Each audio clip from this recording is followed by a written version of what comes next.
Hey, what's up, guys? Yes, I am back to talk about my guy, Kell Brook. Congrats to him in his victory over DeLuca, Bazooka DeLuca. Um, he did what he needed to do. He got a stoppage in this fight, um, and did so basically without getting a scratch on his face. Now, he did get hit at times in the fight to the face and to the body, but not a performance that I don't think anyone could be overly critical of with Kell Brook, especially considering that he had been out of the ring for well over a year. All right, now a lot of you guys know that I'm probably safe to say I'm Kell Brook's biggest YouTube supporter. But you guys also know that I tell it like it is. There's no fanboying here to the point to where the truth is ignored or is not talked about. All right. Now, I was scoring the fight initially, taking a few notes, and then I stopped. All right. The first round I gave to DeLuca, I felt that he was letting his hands go more. He was landing more in the first round. All right. Second round, Kell started off well, but then DeLuca had a comeback, landed a few shots, so I had to even round. All right. And then, of course, from third on, Kell took over. He busted up DeLuca, dropped him in the third. The end appeared to be near, and the fight went a few more rounds until Kell stopped him with a jab in the seventh round. All right, a vicious jab. All right, um, you know, like I said, I can't be overly critical of Kell. Nobody can be. Um, but was this the sharpest Kell Brook? No. Does this Kell Brook compare to the Kell Brook that fought Sean Porter? No. That's the best Kell Brook I ever saw. Um, it's just a dominant performance against Sean Porter when he was 28. All right, in 2014, that was a little over 5 years ago at this point. All right, close to 5.5 years ago. All right, there were times in the fight I said like Kell, he got hit. To the head and to the body, against level of a guy like DeLuca, he was a big favorite over. Um, that's Kell's weakest point is his defense at times not the best. He gets hit, you know,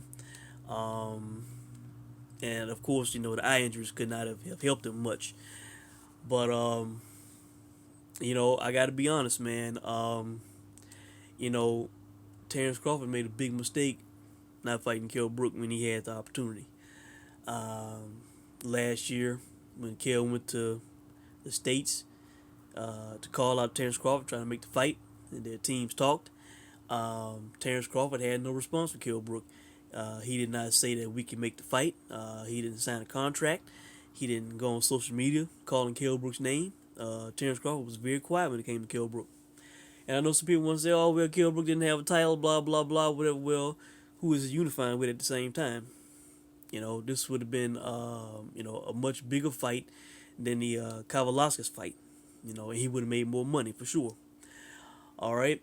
Also, with Kell at this age point in his career, having suffered injuries, the age, not quite being prime Kell Brook. I would say that and weight draining Kell Brook to 147. Putting in some penalties in the contract if he missed weight. I think Terrence Crawford should have made that fight. He should have got that fight. All right. Now let's look at the 154-pound division. All right, because that's where Kell is fighting at. That's where he needs to stay at. Even though he was calling out Terrence Crawford, and I would have loved to have seen that fight. A dream fight for me with two of my favorite guys, but Kell Brook should never weigh 147 pounds again in his life. He should not be cutting under 154 pounds. He should not. I thought, Eddie was complimenting his body. I thought that he looked a bit, I just thought his body looked a little weird, a little, maybe he was fit and, and in shape, muscular, don't get me wrong, but maybe a little too thin. I would like to see him a little thicker, And Kell said, I think after the fight, basically he didn't really put any more weight on, Um, maybe there was a strategy for him not to be slower. And hell, maybe that was good because there were times during this fight where he was missing shots. The guy was right in front of him. And again, a guy at this level, he was missing the guy. Times where he should have hit him. Maybe that's the rust being out of the ring, or age, or a combination of both. Who knows? You know, but uh, I think maybe a little extra weight could have helped him. Maybe it would have made him slower, more inaccurate. I don't know. Also, I would have liked to have seen him let his hands go a little bit more. You know, maybe that was a strategy to not get countered as much as he got countered against Zarafa. When he fought Zarafa, he was going for the KO. He was looking for the KO. In this fight, he basically let KO come to him. He put the foot on the gas at times and at points in the fight. All right. But let me be clear. All right. When he fights, a high caliber guy, whether it be a champion, any of the champions, or if it's Liam Smith, he is gonna have to be better. All right. Not saying that this Kell Brook that we saw tonight could not beat those guys, but it would be a tough fight for him. All right. It would not be an easy fight. It wouldn't, especially not this easy. All right.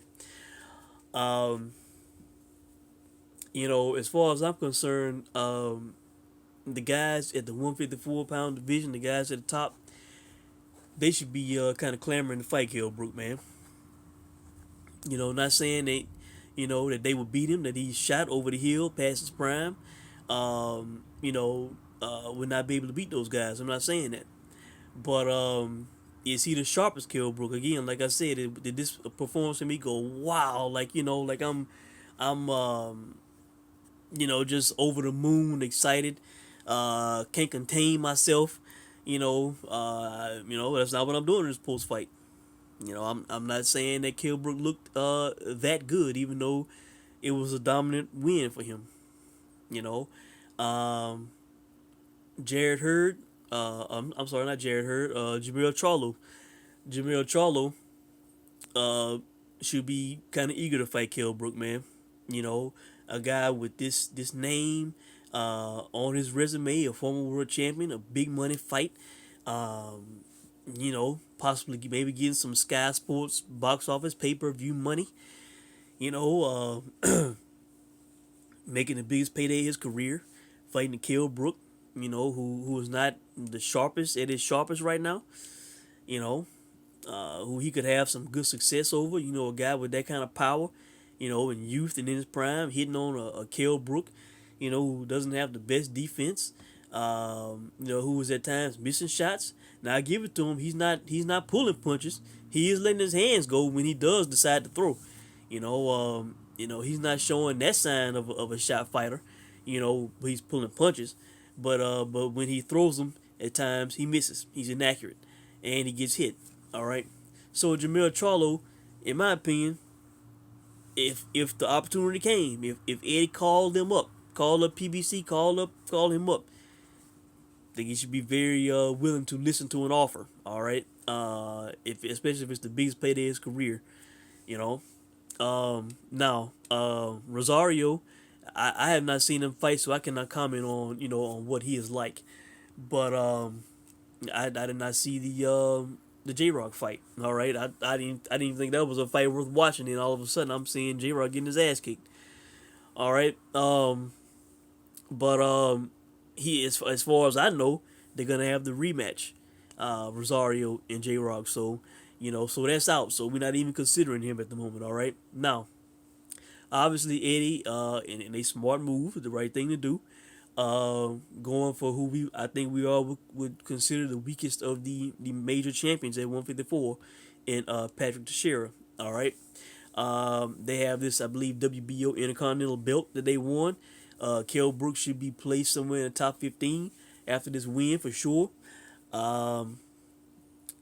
Eddie was saying that maybe Kell and Liam Smith could have a fight in an eliminator for for the WBO title. You know, if I'm Kell Brook, um, Liam Smith is not an easy fight. Liam Smith is not an easy fight. I respect Liam Smith. Yes, Liam Smith lost to Canelo. Um, that was pretty one-sided fight, a dominant fight by Canelo. But Liam Smith was tough and game in that fight. He went up, I think it went into the ninth round with Canelo. Maybe I think it went that far before he got stopped to the body. Stood in tough with one of the hardest punchers in the sport. Learned a lot in that fight. Got experience. He was a world champion. He used to be respected. He fought Jaime Munguia. He was, he did lose the fight. All right, only by 1 point to me.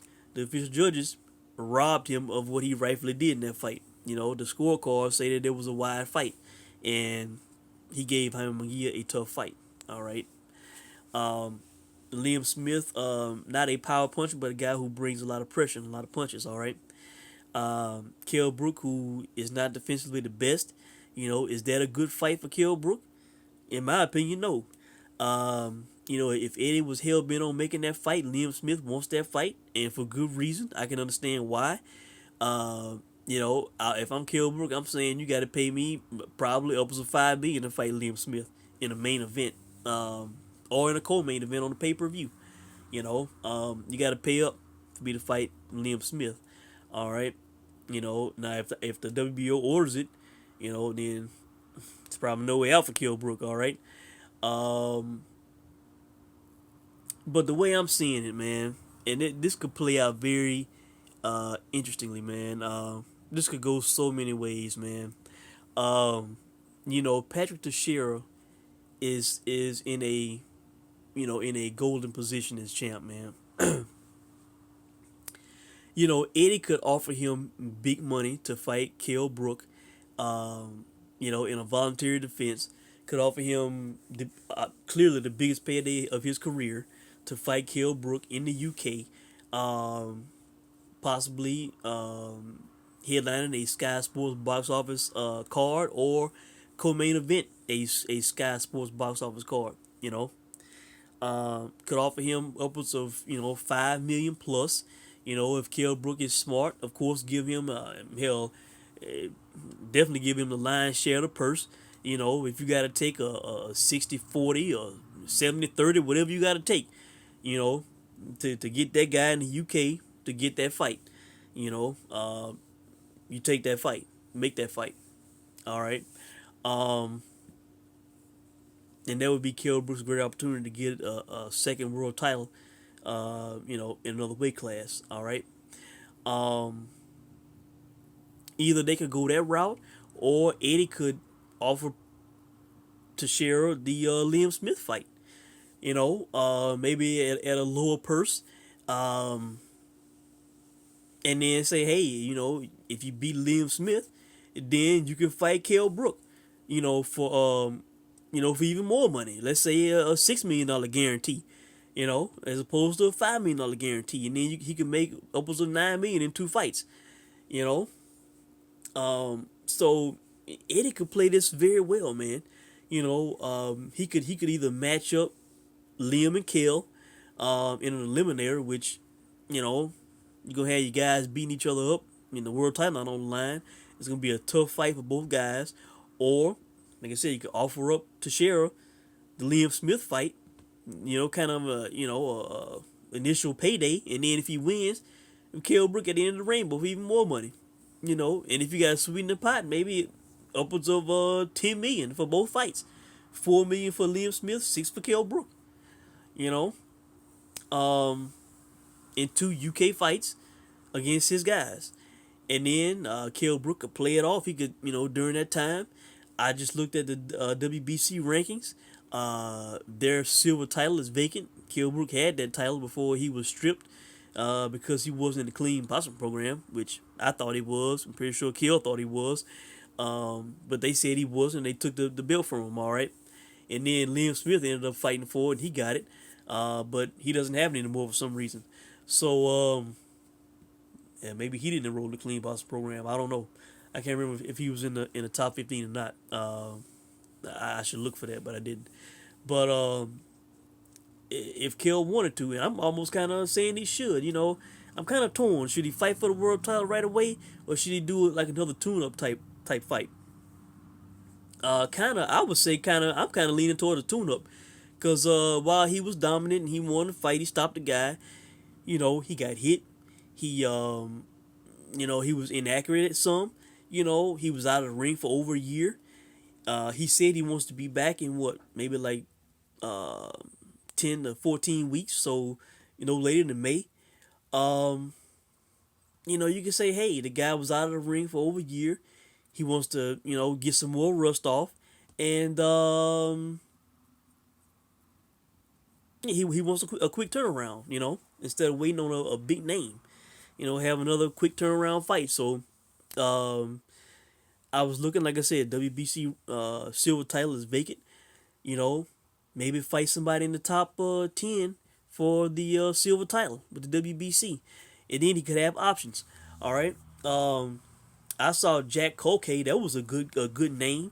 That would be a good fight for Kell Brook.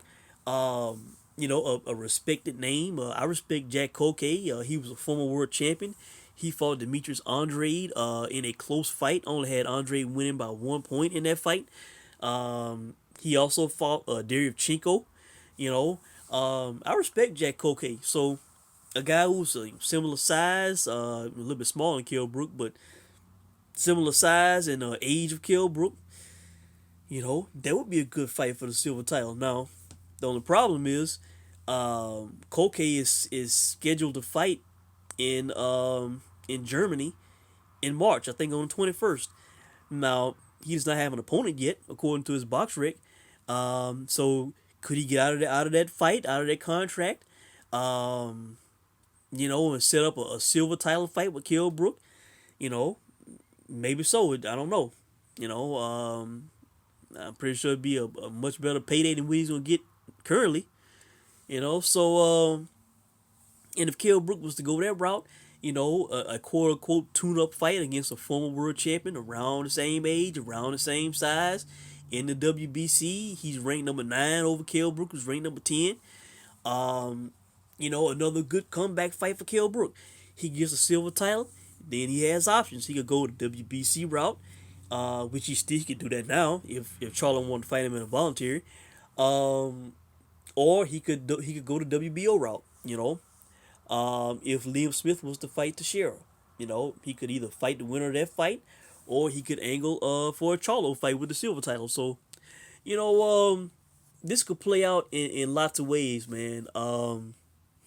It could. But again, if I was a Jamil Charlo, if I was Patrick Teixeira, you know, if Eddie came to either one of those guys and offered the biggest payday of their career to fight Kell Brook, who was out of the ring a long time, who does not look his sharpest, who got hit a little bit, who was missing some punches, who has had the eye injuries. If you can fight this guy for the biggest payday of your career in a voluntary defense, maybe catch him at the right time. If I was on those guys' teams and we could make, the biggest payday of our career, I say take that shit, man, against Kell Brook. So this could play out in many ways, man. I just threw out a bunch of scenarios.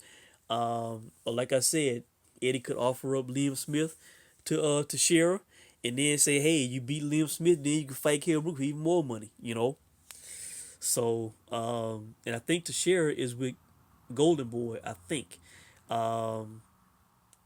Because I know he lost to Curtis Stevens on the undercard of Canelo and Khan. And, of course, there was a Golden Boy card. So, and I believe at that time, Curtis Stevens was with Golden Boy, I think. So, yeah, man, that's a fight that could easily be made on the zone. Of course, the zone will put money into the fight if the fight was in the States, or in the UK.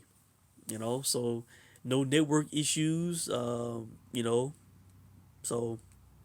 could be nice for Teixeira, man, and in a good deal if Golden Boy's willing to let him make all that money. If Eddie offered it up to him, so I think that's it, guys. Kind of broke down all the scenarios that's going through my head.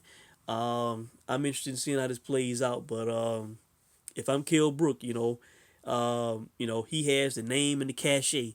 He is a name in the sport. He draws, views, money, ticket sales.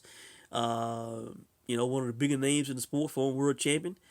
You know, if he's eager, if he wants to go ahead and fight for a world title, you know, I would say fight for a world title over Liam Smith or another tune-up. Either world title or tune-up, but not Liam Smith, man, in an eliminator, No.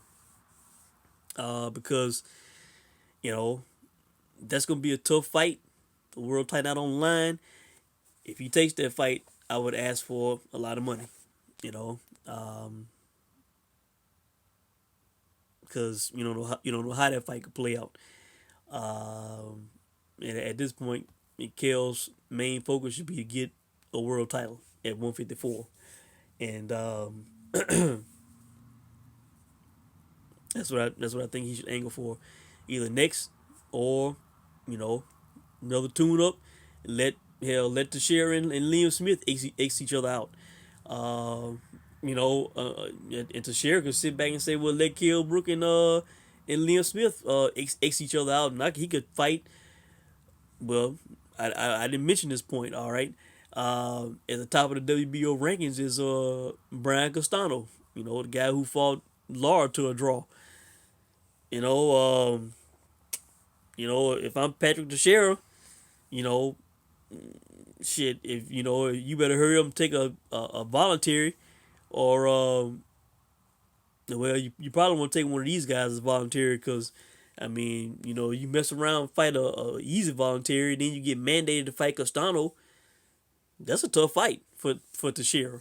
He could lose that fight, and he's not gonna make the payday fighting a Castano that he would make fighting a Kell Brook or either Liam Smith in the UK. So yeah. I think if Teixeira better try to hop on a Kell Brook or a Liam Smith fight, in my opinion, instead of waiting around, fighting the easier voluntary, getting mandated to fight Castano in a tough fight where he's not gonna make as much money. So, this could play out many ways, man, and I'm eager to see how it plays out here. Eddie could offer Charlo immediately, a ton of money to fight Kell Brook in a voluntary. You could send Kell Brook to PBC to fight on Showtime or to fight on Fox. They could do that. Might not be the smartest thing, because hell, the PBC scorecards, Kell Brook would get screwed if he outboxed Charlo. Hell, I didn't watch the Harrison rematch, but everybody said Harrison was outboxing the guy and he was down on the scorecard. So that's another thing to take into account.